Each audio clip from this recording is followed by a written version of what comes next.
Bonjour à tous, aujourd'hui je vous propose la recette d'un plateau de gâteau pour l'Aïd avec 5 sortes de biscuits, des biscuits faciles à réaliser et avec des ingrédients qui sont aussi faciles à trouver.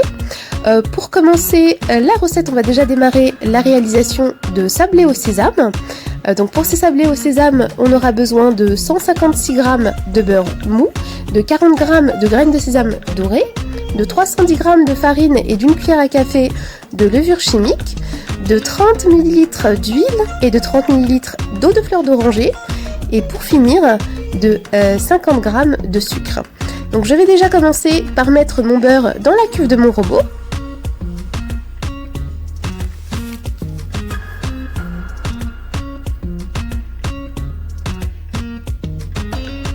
Puis je vais ajouter le sucre. Alors je vous mettrai dans la description de la vidéo tous les ingrédients et les quantités pour chaque recette. Donc je vais mélanger à l'aide de la feuille le sucre et le beurre. Si vous n'avez pas de robot, vous pouvez aussi réaliser ces recettes à la main.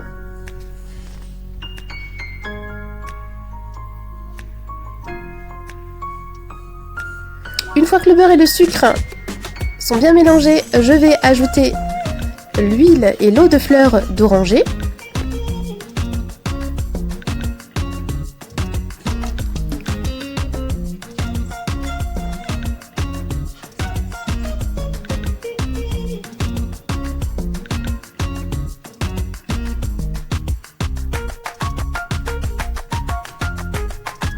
Puis j'ajoute la farine et la cuillère à café de levure chimique.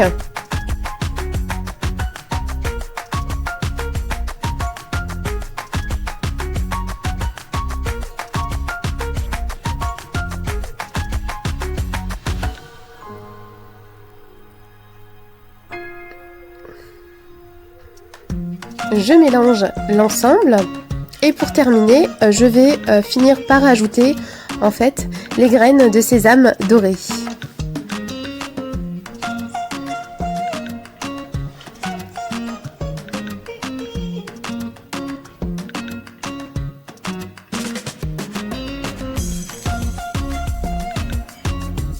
Alors une fois que ma pâte est prête, je vais en fait la filmer et je vais la réserver une quinzaine de minutes au frais avant de l'étaler.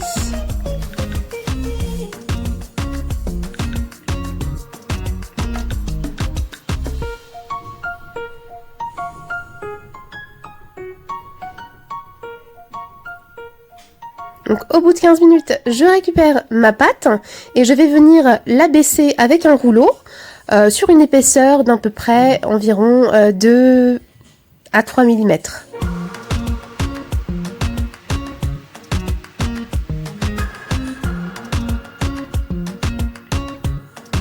Lorsque ma pâte est abaissée, je vais pouvoir du coup importe-piécer des petits biscuits.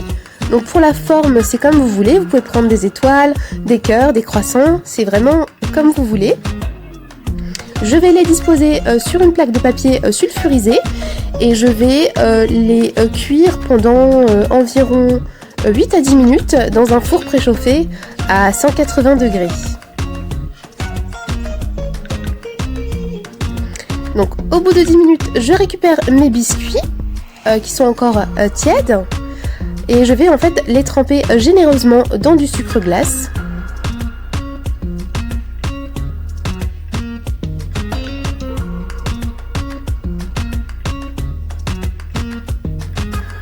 J'ai préparé une boîte en verre hermétique qui me permettra du coup de conserver mon biscuit pendant plusieurs jours jusqu'au jour du coup de l'Aïd.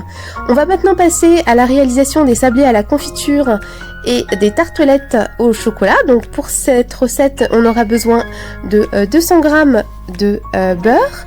On aura aussi besoin de 130 g de sucre, d'un mélange de 300 g de farine et de 75 g d'amandes et d'un œuf entier.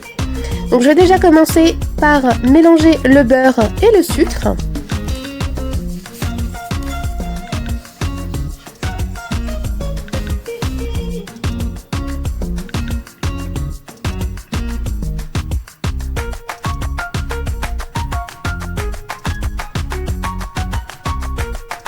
Donc pareil, je procède avec la feuille.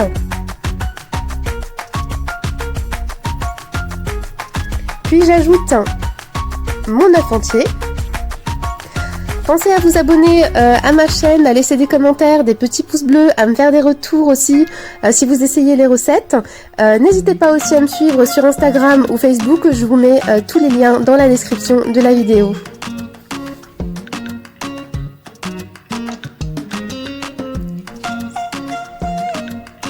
Une fois que mon œuf est bien incorporé, je viens du coup finir en ajoutant la farine et la poudre d'amande.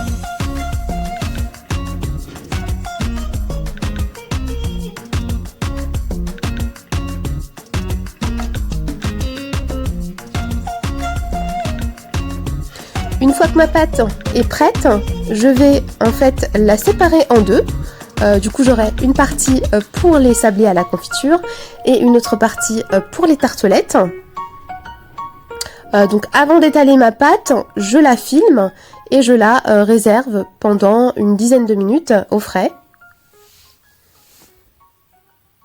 Donc au bout de 10 minutes, je récupère ma pâte, j'ai bien fleuré mon plan de travail et je vais venir abaisser ma pâte comme pour les sablés au sésame sur une épaisseur d'environ 2 à 3 mm. Donc pareil, je vais emporte-piécer des petites formes et je vais venir les disposer sur une plaque que j'ai recouvert de papier sulfurisé. Donc tous mes petits sablés sont réalisés. Ce que je vais faire, c'est que je vais sur 1 sur 2, je vais emporte-piécer le centre avec un petit moule fleur. Vous pouvez aussi le faire avec un moule lisse, il n'y a aucun problème. Et maintenant, je vais passer à la réalisation de mes petites tartelettes. Donc pareil, j'ai abaissé ma pâte. Et là, je vais venir du coup emporte-piécer mes tartelettes que j'ai disposées sur un moule qui me permet de cuire facilement mes tartelettes en fait à blanc. Si vous n'avez pas ce type de moule, vous pouvez très bien les cuire sur des caissettes à cupcake retournées. Donc j'ai cuit ma pâte sablée dans un four préchauffé à 180 degrés pendant environ une dizaine de minutes. Donc là j'ai mes petits sablés en fait qui sont prêts. Donc je vais en fait en faire à la confiture, à l'abricot et à la confiture de fraises. Donc je dispose juste un petit peu de confiture au centre et je viens remettre en fait le petit sablé par-dessus. Et pareil pour ceux du coup à la fraise.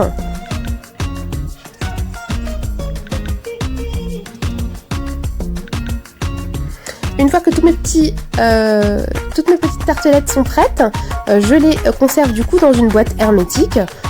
Comme tous les autres gâteaux qu'on va réaliser, de toute façon, on va les conserver dans une boîte hermétique. Ça nous permet comme ça de nous organiser et de préparer nos gâteaux de l'Aïd un peu en avance. Je vais maintenant passer à la réalisation de mes petites tartelettes au chocolat. Donc je vais faire 2 chocolats, je vais faire le chocolat au lait et le chocolat blanc. Donc j'ai fondu du chocolat et j'ai ajouté aussi un petit peu de crème. Donc là je vais déjà commencer par faire une tartelette au chocolat blanc pour que vous puissiez voir comment je vais procéder. Donc je verse un petit peu de ganache au chocolat blanc. Puis je vais ajouter une petite pointe de chocolat au lait.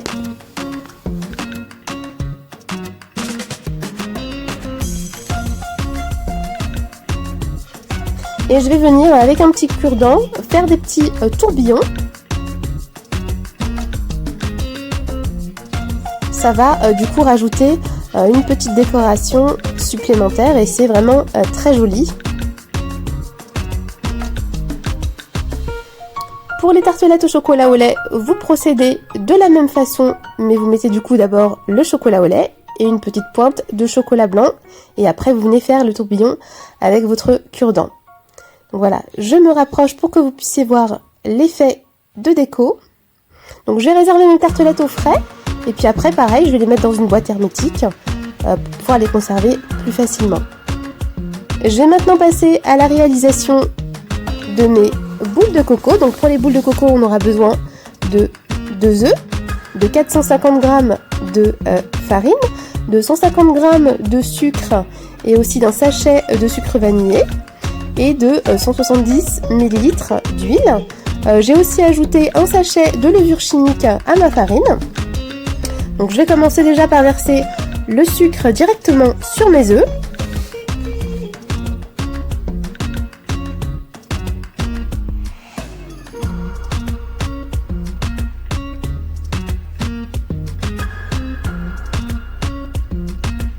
Je vais mélanger l'ensemble.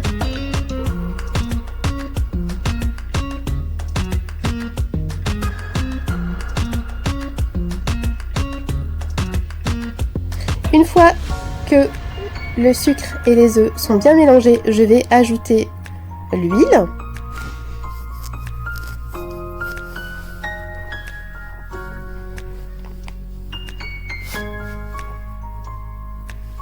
Alors l'avantage de ce type de biscuits, c'est vraiment qu'on peut les réaliser vraiment rapidement. La cuisson aussi est rapide, donc vraiment c'est facile à réaliser.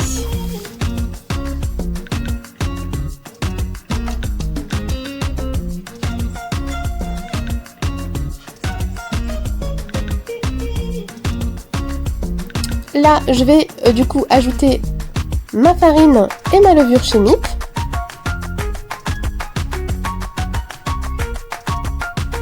Donc j'ai préchauffé mon four à 180 degrés. J'ai encore aussi préparé une plaque de cuisson avec une feuille de papier sulfurisé.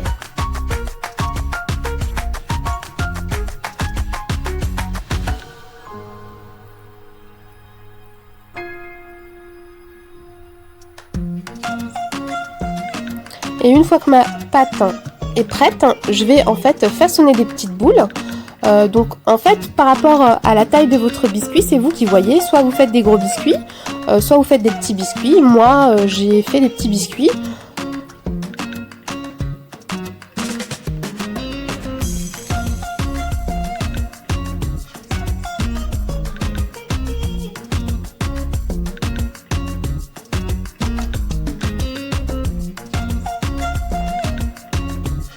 Alors la pâte en fait à boule de coco n'a pas besoin de passer au frais, donc dès que votre pâte est prête et homogène, vous pouvez commencer à façonner des petites boules comme je l'ai fait.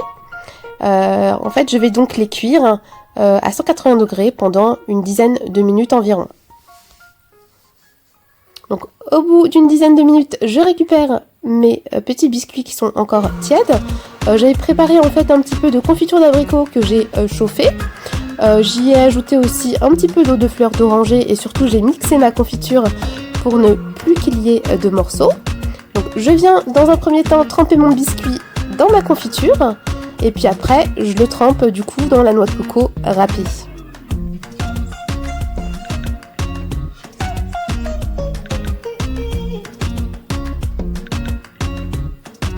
Donc pareil, j'ai préparé une petite boîte hermétique dans laquelle je vais conserver en fait mes petites boules de coco.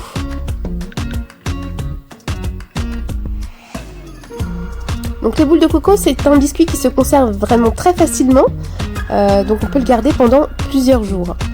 Pour finir, je vais maintenant réaliser mes mrabez aux amandes. Donc ce sont des gâteaux aux amandes qu'on vient glacer par la suite. Donc pour ces mrabez, on aura besoin de 300 g de farine.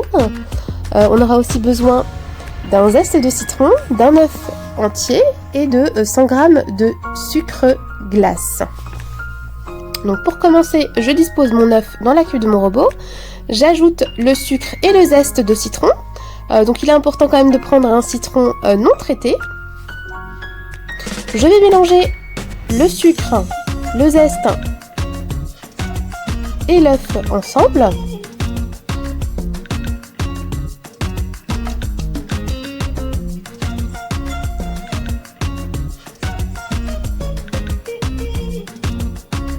Puis je vais venir ajouter après du coup ma poudre d'amande.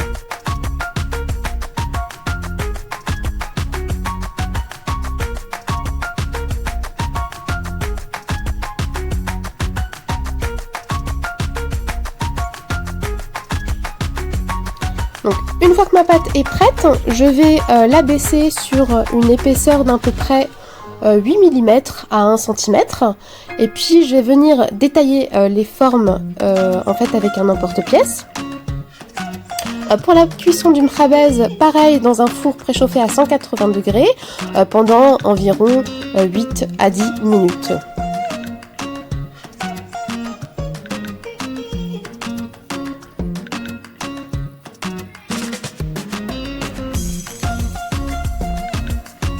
Donc pour ma part, je vous montre moi l'emporte-pièce que j'ai choisi. Donc après, c'est comme vous voulez, ça peut être un emporte-pièce rond, en forme de cœur, en forme d'étoile, de croissant. C'est vraiment comme vous le souhaitez.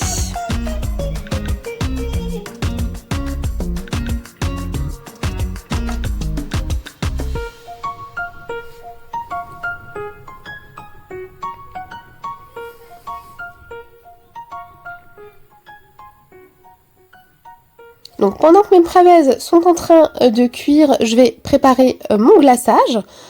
Donc pour ce glaçage, on aura besoin en fait d'un blanc d'œuf.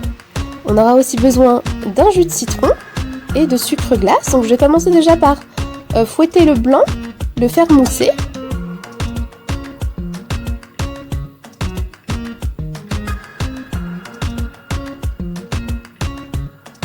Alors une fois que le blanc a moussé un petit peu, je vais venir ajouter le jus de citron.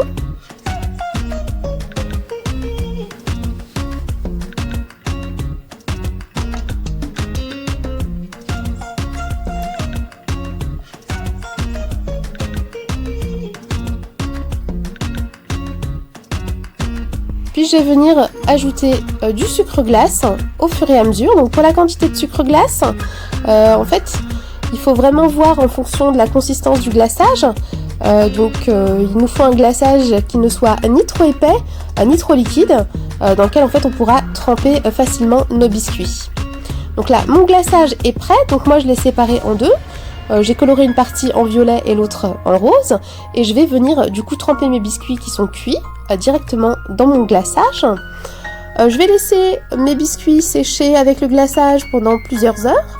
Et une fois que le glaçage est sec, je vais pouvoir du coup ajouter une petite décoration finale. Donc moi je sais que je vais rajouter un petit peu de lustre alimentaire, une petite décoration en pâte à sucre et une petite perle. Donc pareil, vous conservez vos mkhabez dans une boîte hermétique. C'est des biscuits qui se conservent vraiment sur plusieurs jours.